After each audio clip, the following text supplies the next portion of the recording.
This podcast is brought to you by the American Enterprise Institute. If you like what you hear, please subscribe, rate, review, and share. Thanks for listening. Here's our show.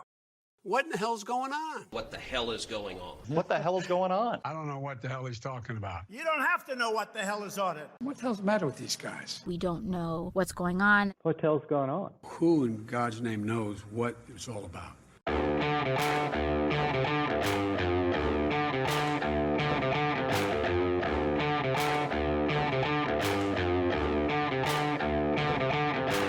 I'm Mark Thiessen.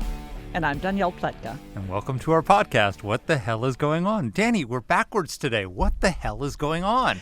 Well, Mark, funny you should ask, because the reason we're doing this backwards today is you had an extraordinarily important and I think extraordinarily eloquent piece in the Washington Post. It ran online last week, and it took up 2 full pages in this Sunday's Washington Post, which I think is the kind of space, real estate newspaper talk, real estate that it deserved. It is entitled, "This is the America First Case for Supporting Ukraine." And I want to ask you about the piece. And you're going to be our co-host today, and you're going to be our guest. And let's talk a little bit. But first I want to know, why did you write this piece? So I was growing concerned. We were a year into the war. And, I mean, everybody's been inspired by the courage of the Ukrainian people. I think no matter where you stand on Ukraine, 90% of Americans would say, boy, the Ukrainians have just impressed us with their courage. But I was getting concerned that after a year of fighting, no one had made the comprehensive case for helping Ukraine based on U.S. national interests, right? Not solidarity with the Ukrainian people, though I think that's important. But why is Not just democracy. Not just democracy versus autocracy, as President Biden likes to say it. But why is this in America's interest? Why is it good for American citizens, for American national security, for American economic security, prosperity, and all the rest to do this? And that should be the job of the president. You know, when I was in the Bush administration, not a week went by after the 9/11 attacks where the president didn't give an address or some sort of event talking about what was at stake. He always used to refer to the consequences of failure and the consequences of success in what we were doing. And so President Biden should be doing that, and he isn't. And so I decided to write what would have been essentially the speech I would have written for Bush if he were the president right now and we're supporting Ukraine, and he was going to report to the American people, give them the report that they deserve, saying what's at stake here, why is this important for America, and ask them for their support based on U.S. national interests. So you called it the America First case.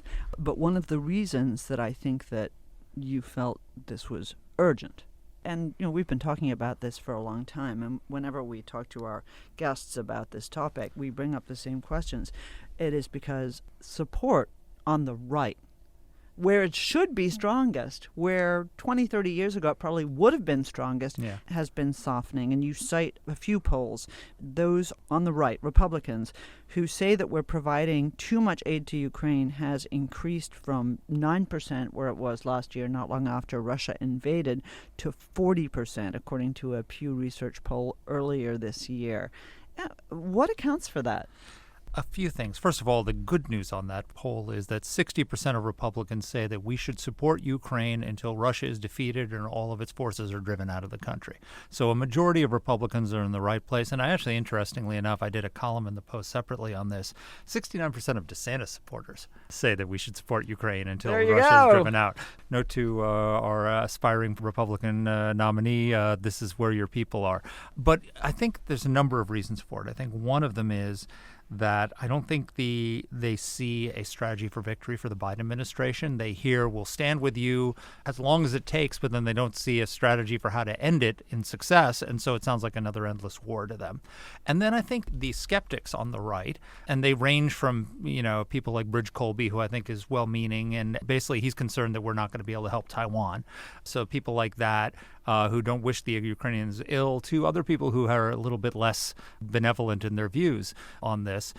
They've been raising a lot of objection. You hear them saying things like the war's costing too much, it's depleting our military readiness, it's increasing the risk of nuclear confrontation with Russia, it's distracting us from the threat posed by communist China, and that causes a lot of people to ask, like, okay, I support Ukraine, I think I'm on the side of the Ukrainians, but Why is this in our interest? Is this actually hurting our national interests? And those are legitimate questions, and I thought that they needed a comprehensive answer, because I think you can make the case, and I did, I think, in this piece, make the case not on the basis of altruism, not on the basis of idealism, but on the basis of raw, realist perspective of American interests. And so I wanted to make the America First case for what's happened, for what we're doing. Okay, so let's go through your 10-point argument. Number one, you say Russian victory would embolden our enemies. You use one of the strongest cases, I think, you can, actually, when you remind people, hey, how'd we do on Afghanistan? Was that good for us? So tell us a little bit about the case you make. Ask yourself a simple question. Did Joe Biden's catastrophic withdrawal from Afghanistan embolden Vladimir Putin to invade Ukraine? And the answer is obviously yes. Of course it did. He looked at that. He looked at how, if you go back to the period right before the Ukraine invasion, where he capitulated on Nord Stream 2, where he refused to deliver lethal aid to the Ukrainians in advance of the invasion. And you look at that, and Putin looked at that and said, yeah, Biden's not serious. He's not going to do anything. He's not going to impose a cost on me. And so I think he was emboldened. But imagine then, if Biden had responded the way Putin expected, and the way some of the critics on the right would have him respond and say, yeah, it's not our problem, and let him get away with it. All the same people who are criticizing Biden right now would be saying, look at what a weak President Joe Biden is. Not only did he let the Taliban march on Kabul, he let Putin march on Kyiv. This is the weakest president in American history, and what a catastrophe for American national security. And they'd be right. Well, Okay. that makes the case then that we should be doing what we're doing and helping the Ukrainians, because you don't want American weakness to be projected on the world stage that way. Now, everybody knows what I think, but let me make the counter-argument on this for you. Sure. What everybody hated about the withdrawal from Afghanistan was not the withdrawal from Afghanistan. It was the way we withdrew. There are, those of us, I hope a substantial majority of us, who believe that we never should have withdrawn, that the consequences have been, apart from Ukraine, even more disastrous in Afghanistan, allowed al-Qaeda to return, allowed the Taliban to return, etc. But the truth is that a lot of people on the right didn't disagree with the fact of withdrawing from Afghanistan. They just disagreed with how we withdrew from Afghanistan. So what's the counter-argument there? Well, let's take them at their argument that they don't want boots on the ground in Afghanistan. Well, we don't have boots on the ground in Ukraine. Well, and this gets to a later argument I'll talk about later, which is the return of the Reagan Doctrine. But we are doing this without sending U.S. boots on the ground. We are doing it simply by providing arms and weapons to freedom fighters who are fighting for their own freedom. And if we were not willing to do that, then that would, if Putin were allowed to invade a country in the heart of Europe and conquer it, he wouldn't stop there. And our enemies around the world would look at that and be emboldened. From the Middle East to East Asia, Russian victory would push the decline of the West narrative that Putin and Xi Jinping are trying to push. It would erode our alliances in Europe and Asia. China's influence would rise at our expense. But again, the answer to Biden's weakness is not to push him to do less, as some on the right are doing. It's to push him to do more to help the Ukrainians prevail. And we can do that, and we can do that without putting American troops in harm's way, with the simple cost of some American treasure to help the Ukrainians while they take all the casualties and they do all the fighting.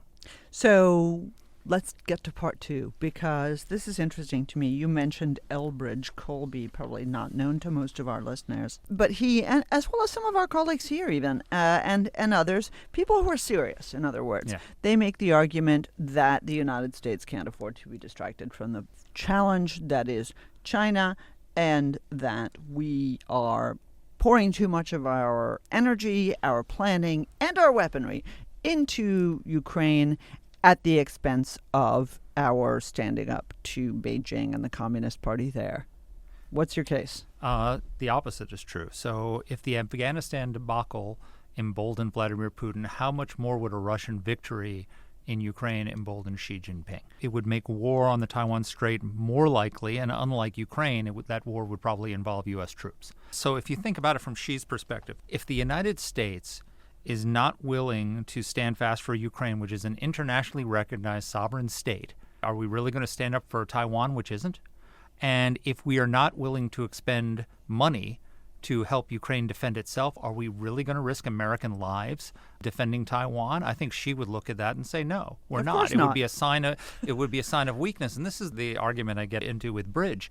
is that he says that we don't, he argues that we don't have enough military capability to help Ukraine and defend Taiwan, and so therefore we need to save our resources for Taiwan. I get into that later in the piece because I explain how there are different capabilities that are needed for both.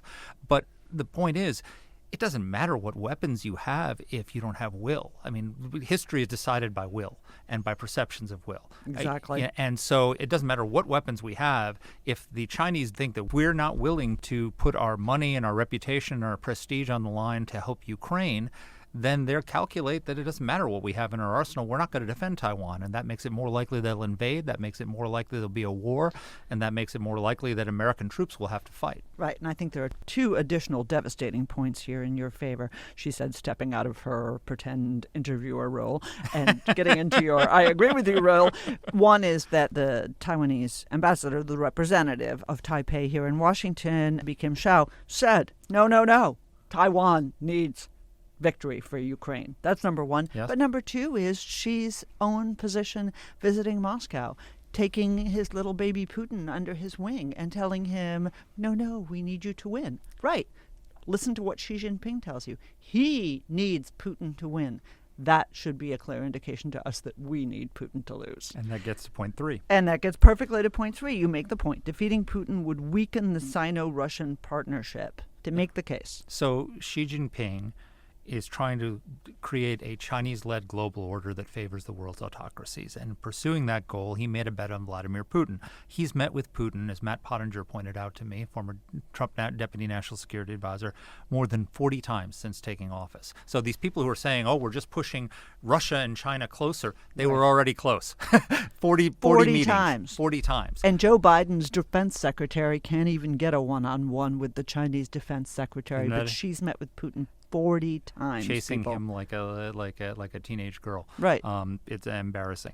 But look, China's no limits partnership with Russia, Matt Pottinger told me, is a signature personal policy of Xi Jinping. So his personal reputation is on the line in the struggle, and Putin's defeat would do a lot of damage to Xi because it would send a message that he made a bet on a loser. It would be a blow to the heart of the emerging Sino-Russian alliance. It would restore America's reputation for strength and stability if we were to prevail. Nations across the world would have incentives to deepen their trade and investment and security ties with us at the expense of China, and a Ukrainian victory would make America stronger, safer, and more prosperous. On the other hand, if Putin were to win in Ukraine, it would lead to an expansion of Chinese economic influence in Europe. I think a lot of our allies who are already skeptical of U.S. strength and will would return to doing business with Russia and with China. And those same doubts would drive our Asian allies to make accommodation with Xi Jinping and with China. And so the United States would be weaker, less prosperous, and less secure. So I think this is a chance to strike a blow at this emerging alliance, axis, whatever you want to call it, and strike a blow against it and damage it. I like axis of evil. I think that works for this. So we've made this argument repeatedly. You alluded to it before, but you argue that support for Ukraine will restore the Reagan doctrine. Absolutely. So here's the thing. For most of the past 2 decades, we've been following the Bush doctrine, which I supported, which is the principle after Find him and kill him. Well, it's a little bit more than that, but yes, that the principle was after September 11, 2001, we wouldn't wait to be attacked again. We would go out and fight the terrorists over there so we didn't have to face them here at home.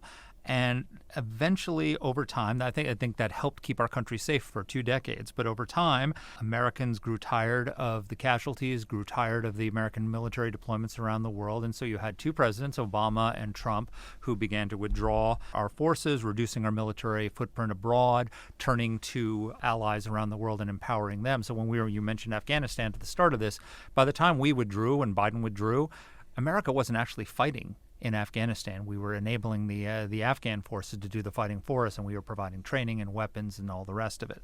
So that's a very similar situation to the one that Ronald Reagan inherited when he came into office in 1980.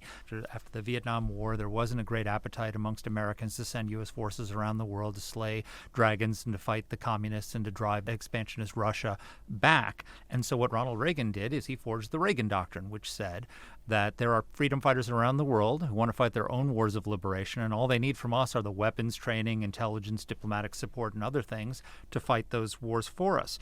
And by providing that assistance, Reagan helped those freedom fighters from South Asia to Central America push off an expansionist Russia, and that won the Cold War. And in Ukraine, the Reagan doctrine is making a comeback. We're being reminded of an old policy, which is that we can push back on totalitarian aggression without having to deploy American troops at every hotspot around the world.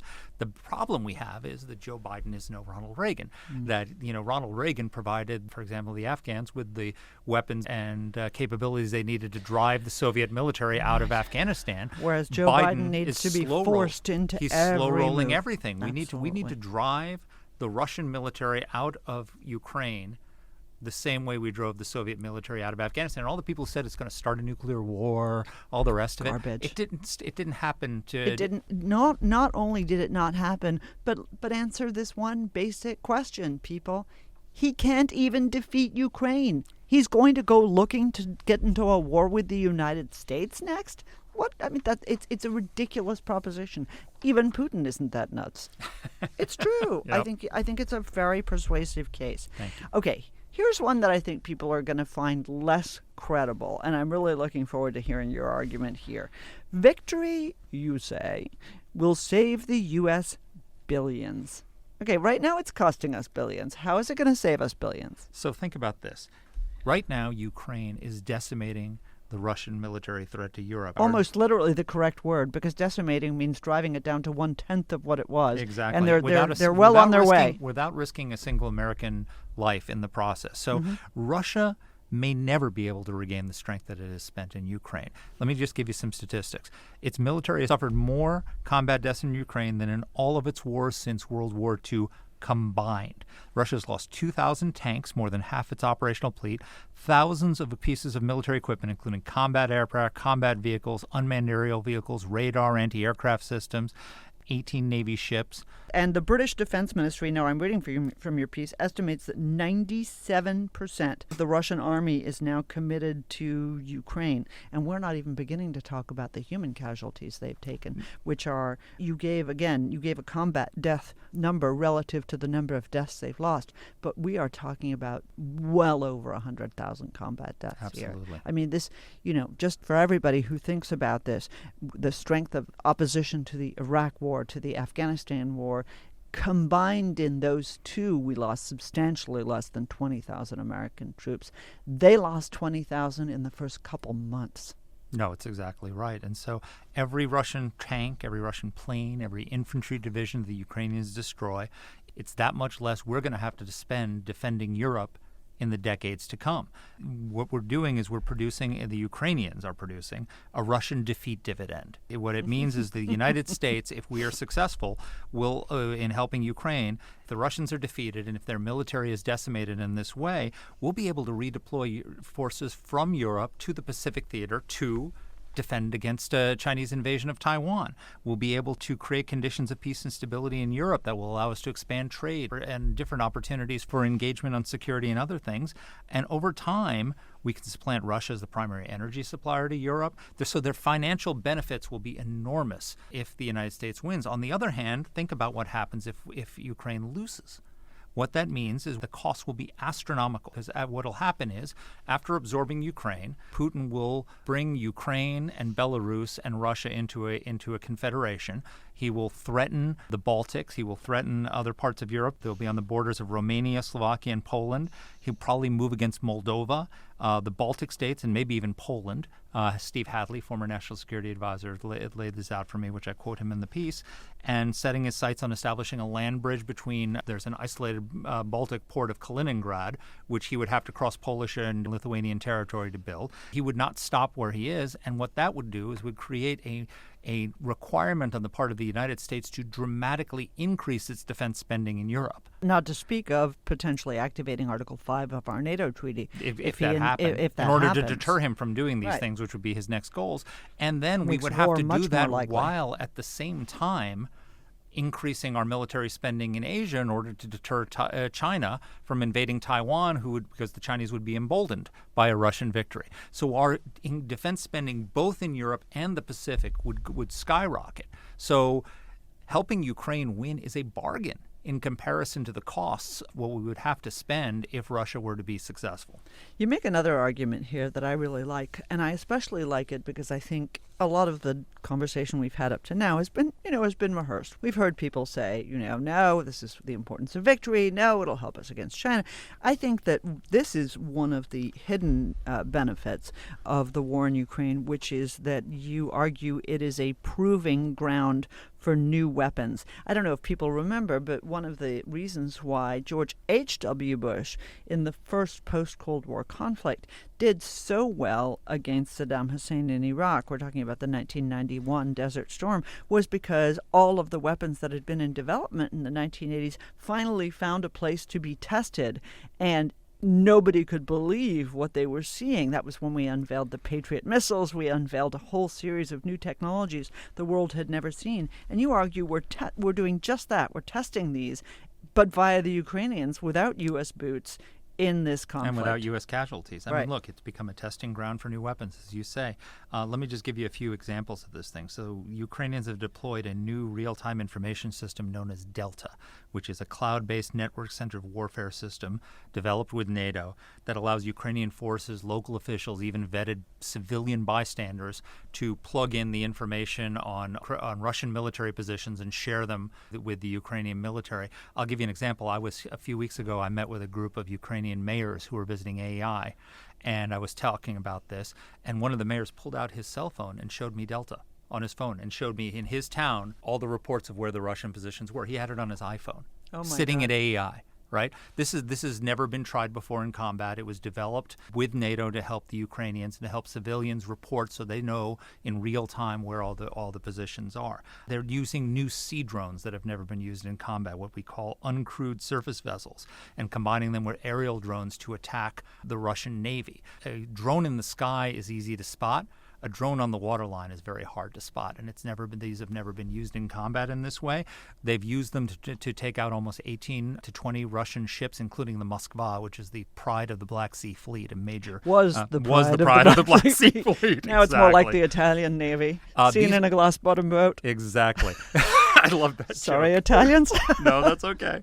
But look, that could be very useful to us in testing that in defending Taiwan across the Taiwan Strait. We will probably end up using uncrewed surface vessels. The Chinese were trying to attack across the Taiwan Strait. And remember, to reach everybody, these technologies save lives. Yeah. Right? We talk about boots on the ground. We talk about conflict. We are talking about maximally devastating the enemy while maximally protecting our own troops. Absolutely. And that's what's happening here. It's amazing. And they're also exercising. There's some of this stuff is really cool. I don't know. I geek out on some of this military technology, but they're using a new Lithuanian-built anti-drone weapon called Sky Wipers, which have never been before used in combat. And this is it's a shoulder-held anti-drone weapon that they can take out these drones and track where they came from, so they could take out the drone operator as well. I wish they could take out the drone suppliers in Iran. Well, that's true. The Pentagon is sending them experimental anti-drone missiles to take down the Iranian-built Shahed 136 self-detonating drones. And Ukraine put out an offer to U.S. defense contractors to send us your stuff, try it out in combat, like that, and people are taking them up on it. Amazing. And then there's one other thing which I think is interesting. We're also testing new military concepts. Right. So after the Russian, this is the how, not the what of fighting, but the how of fighting. Right. After the invasion of Georgia in 2008, and then after the first invasion of Ukraine in 2014, the U.S. military came up with something called the resistance operating concept, which is a blueprint for how small nations can resist larger nations invading their territory, involving the civilian population, involving resistance. And we're using that in order to help the Ukrainians as a military and tactical strategy to resist the Russians. It's worked amazingly. That could be helpful to Taiwan if the Chinese were to somehow get across the Taiwan Strait and there had to be a land battle. Our strategy there is to stop them from getting across the Taiwan Strait.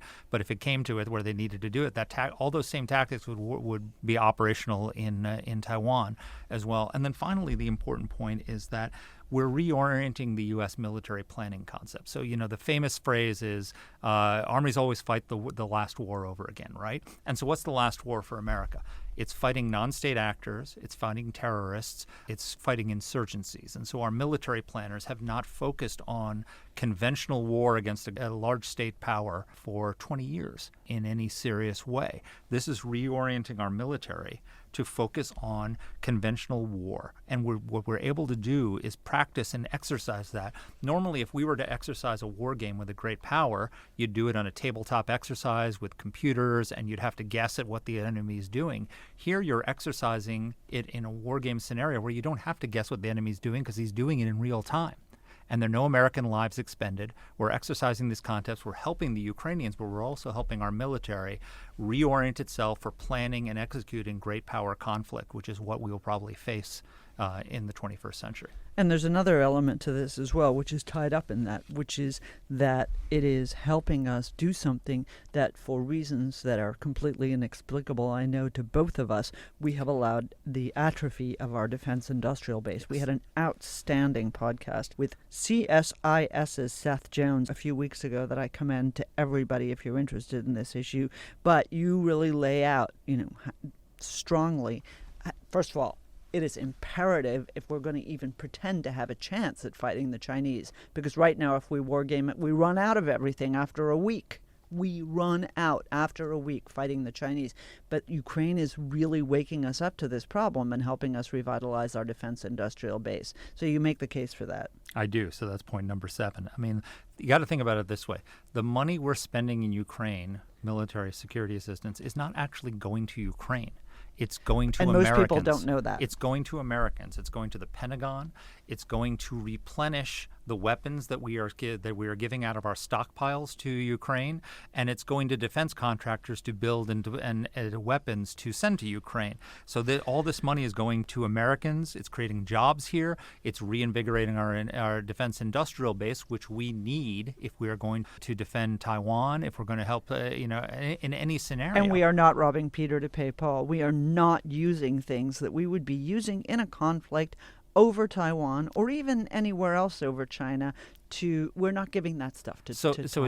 it's different equipment. So let's put it this way. I mean, we do need Taiwan. If there's a land war, we'll need howitzers, we'll need HIMARS. But we'll our need entire ATACMS. strategy is to avoid a land war in Taiwan. It's right? a tiny island. Yeah. So it's different because unlike Ukraine, which has long borders, Taiwan is an island, and so that to get there, the Chinese have to reach it, and they have to cross the Taiwan Strait. So our military strategy is to deny them the ability to cross the Taiwan Strait. That is not a job for howitzers or HIMARS or armored vehicles. It's a job for F-35 Joint Strike Fighters, B-2 and B-21 bombers, nuclear subs, long-range anti-ship missiles. So we're giving none of those capabilities to Ukraine right now. The problem we have, however, is that we would, as you pointed out, Seth Jones says, with the long-range anti-ship missiles, for example, precision anti-ship missiles, we'd run out of those in a week in a conflict with Taiwan. I mean,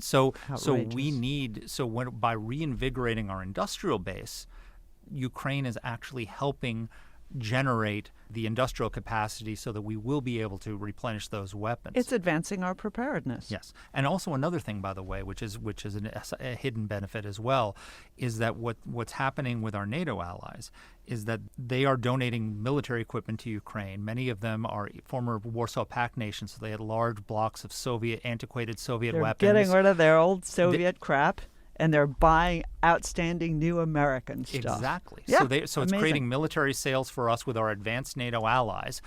That is also reinvigorating our industrial base. That's also creating jobs for American citizens. So this benefits us in so many ways because we need our defense industrial base to be strong, both for American jobs. It seems to be the one government-produced job that the Democrats don't love. No kidding. We had this argument when Obama wanted to spend money that was shovel-ready. I know. Except the one place he didn't want to spend it was on defense. Is the Pentagon. The most but shovel-ready of This is anything. creating jobs, and the defense industry, American defense workers, they're the beneficiaries of it. That's outstanding. All right, now I want to take you on a little bit on this. Okay. Point number 8. Not because I don't think it's good, because everybody knows that's not true, What is but point 8, because Danny? point number 8 is that the Russian invasion has strengthened U.S. alliances. Now, one thing that I know that certainly many people are persuaded of, perhaps incorrectly, I hope incorrectly, is that if Donald Trump becomes president for a second term, a real second term, that he will pull the United States out of the NATO alliance. In other words, he doesn't believe in these alliances. He thinks they're stupid. He thinks they're useless. And a lot of his kind of MAGA friends and supporters also think that these alliances are, to use a more elegant word than they ever would, entangling. So why is it good that the Russian invasion has strengthened U.S. alliances? Well, first of all, we need allies because we don't want to fight alone, right? And we don't want to carry these sometimes burdens we don't want to alone. have to fight at and all. Sometimes we don't want to have to fight at all. So here's a fact that people don't realize. Everyone says that we're spending the most money on Ukraine and where are our allies in this. We are actually, as a percentage of GDP, which is how you calculate these things, the United States is tied for 9th place in spending on Ukraine, behind Latvia, Estonia, Lithuania, Norway, Poland, the Netherlands, the Czech Republic, and Britain, Bulgaria, and Finland each contribute the same percentage of GDP as the United States. So our allies are stepping up, many of them. Not all of them, but many of them. Germany. We're talking Germany. about you. Yeah, we talk about that in the piece. But our allies are stepping up to help Ukraine.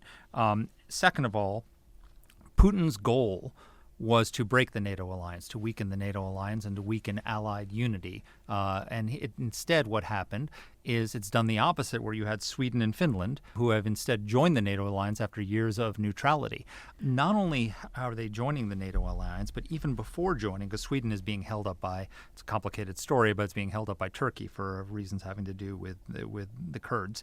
But Sweden and Finland, not only are they joining NATO, but before they join, they announced a new unified Nordic air defense with existing NATO members Norway and Denmark. And we now have a new 830-mile NATO border with Russia, and they're patrolling it with 250 fighter jets between those 4 countries. That has strengthened the alliance. It's also inspired, we talked earlier about how our Pacific allies think that Ukraine is vital. You mentioned the Taiwan's ambassador saying that the Taiwan's fate is tied to that of Ukraine. Japan feels the same way. Prime Minister Kishida actually traveled while Xi Jinping was in Moscow earlier this year.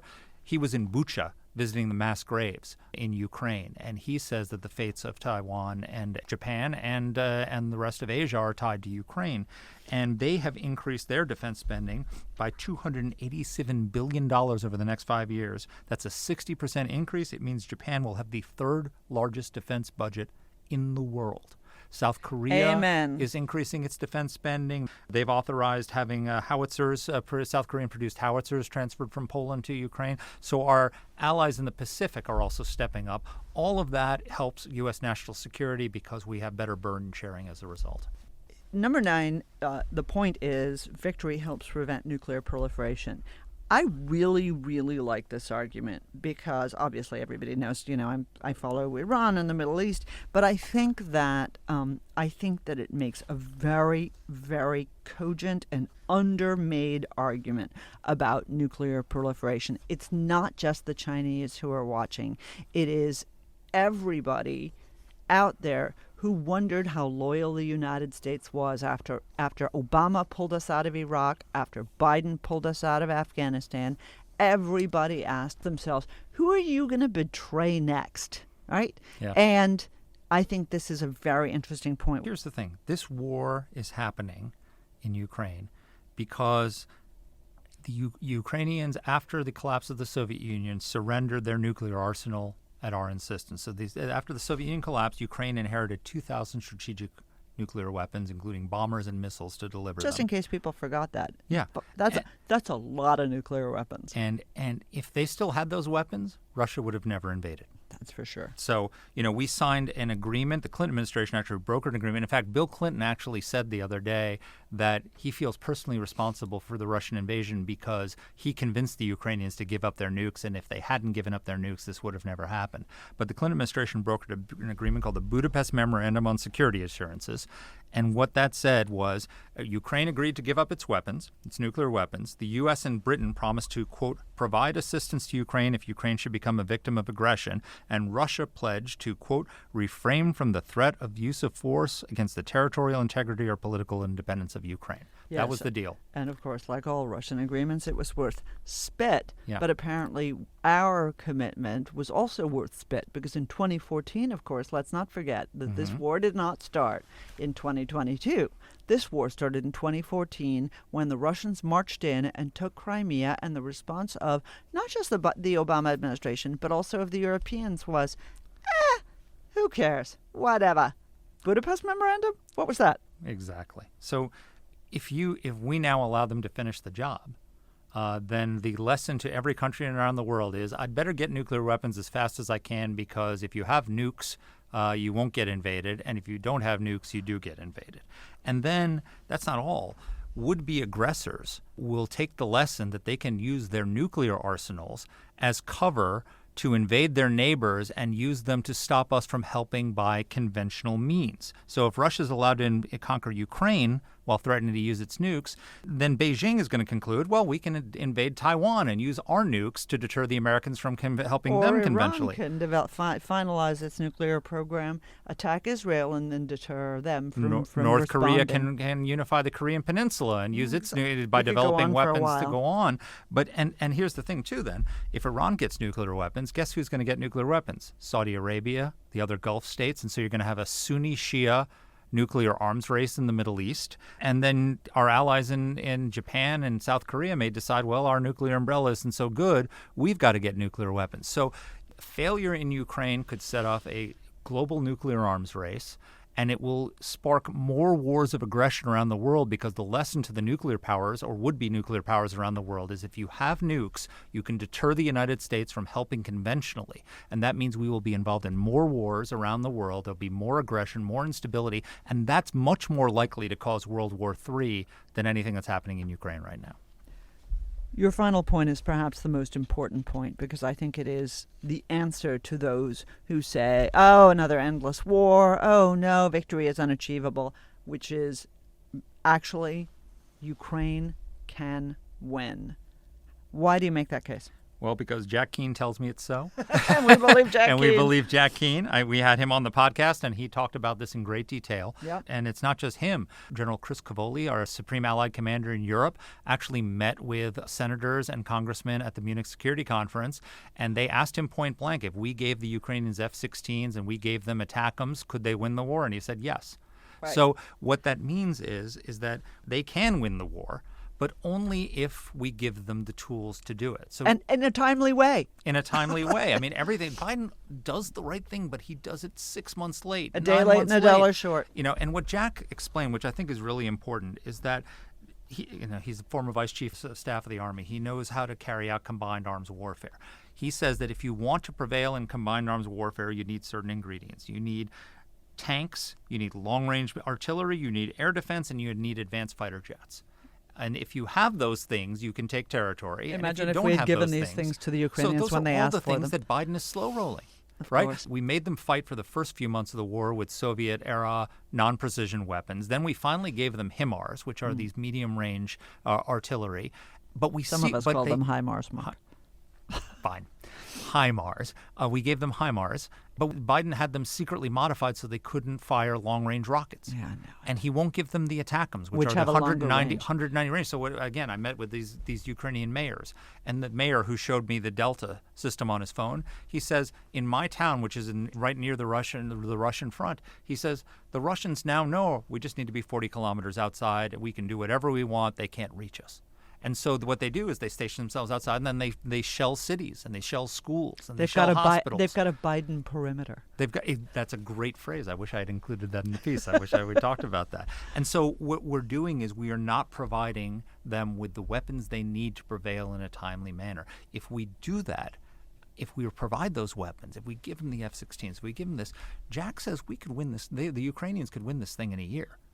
By victory, I mean drive Russia out of every inch of Ukrainian territory that they have unlawfully held, and not give them a perch to Crimea, invade again. And not give them a perch to invade again, because if we let this have some sort of a settlement where you have some territorial concessions, it's just going to be like 2014 over again, where they're going to do it in a few years' time after they've tried to rebuild their military and reconstitute themselves, and then they'll go for it again. They have to be decisively defeated.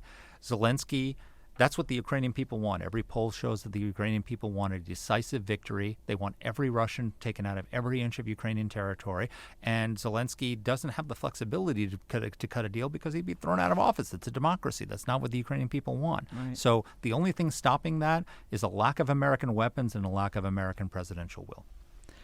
That's for sure. And I think we've provided ample evidence over the last year and plus to make the case for that. And finally, of course, your last word, which I very much agreed with, is, but most importantly, beyond all of these things, this is the right thing to do. Yeah, so I purposely, for 3,500 words, didn't mention democracy, didn't mention right and wrong, didn't mention good and evil. But, I did mention the Reagan Doctrine. Right. And Ronald Reagan, in his Evil Empire speech, pointed out that America cannot remove itself from the struggle between right and wrong and good and evil because that's who we are. And we cannot remain neutral. The struggle in Ukraine is a struggle between right and wrong and good and evil, and America can't remain neutral. And even that is a matter of self-interest, because the expansion of prosperity and freedom and everything we've seen since the collapse of the Soviet Union has been driven by the expansion of democracy around the world.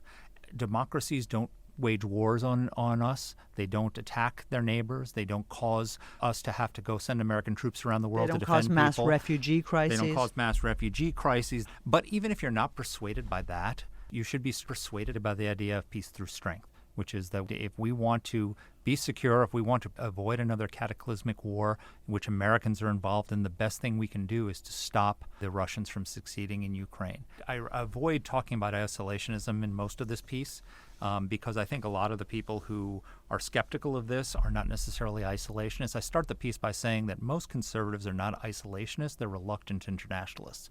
They are willing to support U.S.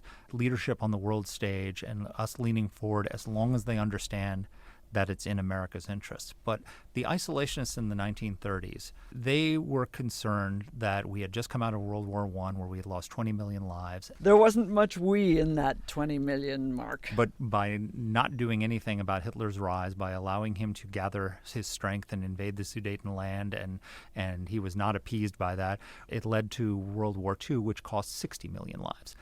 It was worse. And so we need to learn the lesson of history in the 20th century, which is that an America First strategy involves not allowing expansionist powers to gobble up other countries because eventually it draws us in. Well, that's what that famous poem by Father Niemöller said, right? First they came for the socialists, and I'm not a socialist, and then they came for the Jews, and I'm not a Jew. But of course, as it is the story of America, eventually, if you don't stand up, they do come for us. We learned that with Al-Qaeda. Yeah. We've learned that with ISIS. We learned that with the Germans and the communists and the Japanese back in World War II. It is amazing that we need to be retaught that lesson again and again. It is a fine reminder that you've given us. And let me just read the last paragraph because I think this sort of sums up the entire case. I said, if we help Ukraine prevail, we can rewrite the narrative of U.S. weakness, restore deterrence with China, strike a blow against the Sino-Russian alliance, decimate the Russian military threat to Europe, increase burden sharing with our allies, improve our military preparedness for other adversaries, stop a global nuclear arms race, dissuade other nuclear states from launching wars of aggression, and make World War III less likely.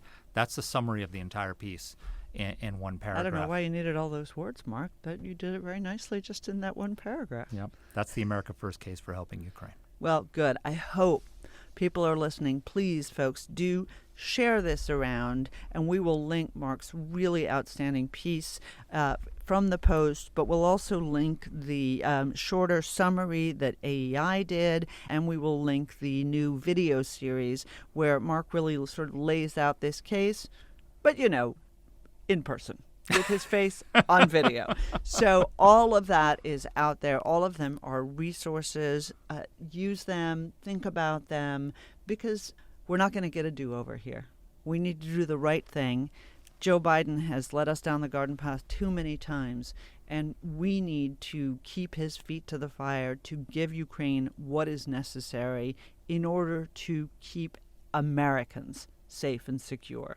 That is the imperative for the commander-in-chief, and we need more Americans to demand that he does the right thing. Amen. Thanks for listening, and take care. Let us know what topics you'd like us to cover. You can get in touch with the show by emailing us at whatthehell@aei.org. Or you can reach us on Twitter. I'm at @dpletka. And I'm at Mark Thiessen. That's Mark with a C. Please rate and review the podcast. If you like the show, please subscribe, share it, comment on Apple Podcasts, or wherever you're listening to this. Thanks for listening.